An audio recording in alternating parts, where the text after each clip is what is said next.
इन्होंने इस करप्शन को एक्सेप्टेबल करवा दिया कि लेकिन उन्होंने जो सबसे बड़ा जुल्म किया ना, इन्होंने हमारी जो इखलाकियात है ना, एक मुल्क बेसिकली चलता है मॉरल स्टैंडर्ड्स के ऊपर। मैं मेहनत क्यों करूं अगर माशरे में करप्शन को आप अलाउ कर देते और बुरा नहीं समझते, तो क्यों कोई आदमी 15-15 घंटे काम करके मेहनत करके करे।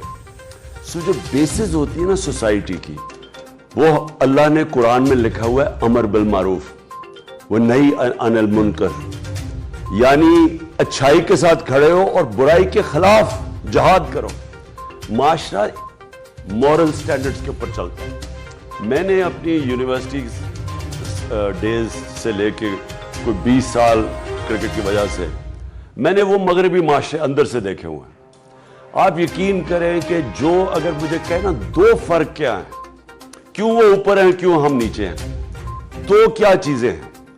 एक वहां का रूल ऑफ लॉ है, कोई कानून से ऊपर नहीं है। बोरिस जॉनसन बाहरी अक्सरियत के बावजूद एक चीज पर निकला है कि उसने जब सोशल डिस्टेंसिंग थी कोविड-19 के दौरान, उसने एक गेट टुगेदर कर ली अपनी डाउनिंग स्ट्रीट में। इस चीज के ऊपर उन्होंने कहा कि लोगों को कह रहे हैं सोशल डिस्टेंसिंग, और जनाब लीडर ने देखें उसने वो अपना ही बना हुआ कानून तोड़ा।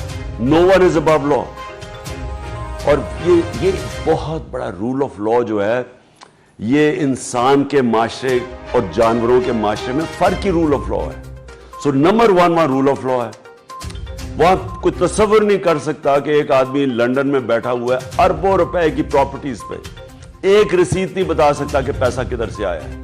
कभी कोई झूठ बोलता है, कभी कोई झूठ बोलता है, झूठ बोल के बाहर भाग गया, दूसरी दफा झूठ बोल के बाहर भागा। पहले दफा उसने कहा कि मैंने कोई मुआहदा नहीं किया था जनरल मुशर्रफ से, जब ये बाहर भागा था सऊदी अरेबिया, वो सऊदी शहजादे ने आके मुआहदा दिखा दिया था। अब फिर बाहर भाग गया कि मरने लगा जी, 100 बीमारियां हो गई, फिर बाहर चला गया।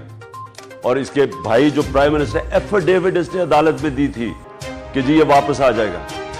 अब वो आदमी मुझे जरा सिर्फ उस माशरे का ये बता दे कि क्या हमारी मोरालिटी होगी कि एक इंपॉर्टेंट पाकिस्तान की सिक्योरिटी के लिए सबसे इंपॉर्टेंट पोजीशन है आर्मी चीफ की, कौन फैसला करेगा?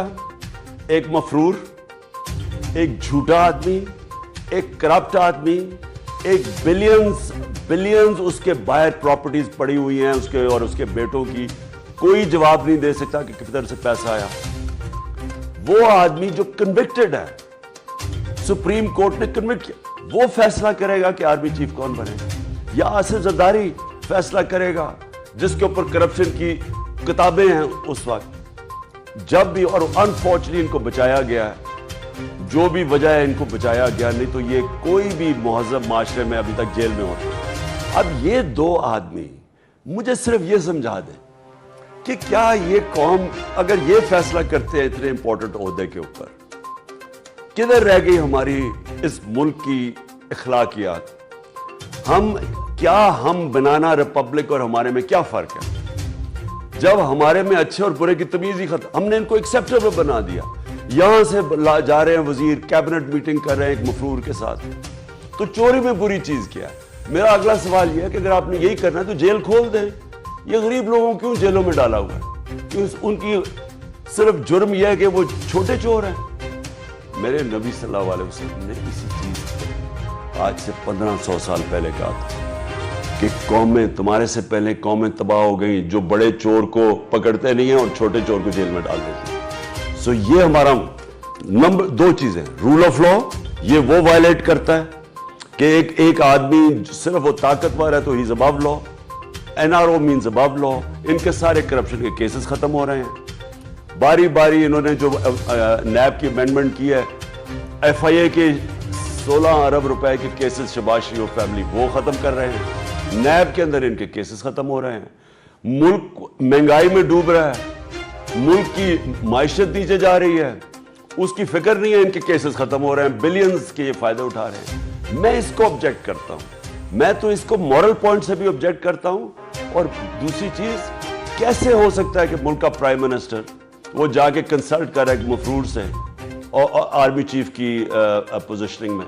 हम तो ये भी इन्वेस्टिगेट करेंगे कि ये इसके ऊपर सीक्रेसी एक्ट है, ये तो बड़ा होता है, ये कैसे उसके साथ डिस्कस कर सकता है? या कोई भाईचारा नहीं होता कानून के अंदर और नेशनल पॉलिटिक्स में? सो मैं समझता हूं कि एक इलेक्टेड गवर्नमेंट को फ्री एंड फेयर इलेक्शन से गवर्नमेंट इलेक्ट होके आए, उसका प्रेरोगेटिव होना चाहिए आर्मी चीफ चूज करने का।